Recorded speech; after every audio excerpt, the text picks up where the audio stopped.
জাহান্নামের আগুন এমন ভয়ঙ্কর আগুন, শরীরের যে কোনো জায়গায় লাগা মাত্র কলিজা পর্যন্ত ভুনা হয়ে যাবে। মদিনার নবী বলতেছেন 500 বছর দূর, ওই 500 বছর দূরের থেকে জাহান্নামের আগুনের গরমটা আসিয়া জাহান্নামীর শরীরের মধ্যে যখন লাগবে, জাহান্নামের আগুনের গরমে শরীরের চামড়াগুলো খসে খসে পড়ে যাবে। ওরে নবীর উম্মতের দল, চোখ দুইটা বন্ধ করে 1 মিনিট চিন্তা কর। একটু ওই কবরের মধ্যে যাওয়ার পর, যেখানে আপন নাই, কেউ বাতি নাই, গুনাহগার হয়ে যদি কবরে যাও, এরে বান্দা ওই মাটির চাপ সহ্য করতে পারবি?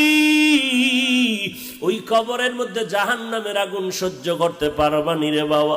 আল্লাহর কাছে ক্ষমা চাও।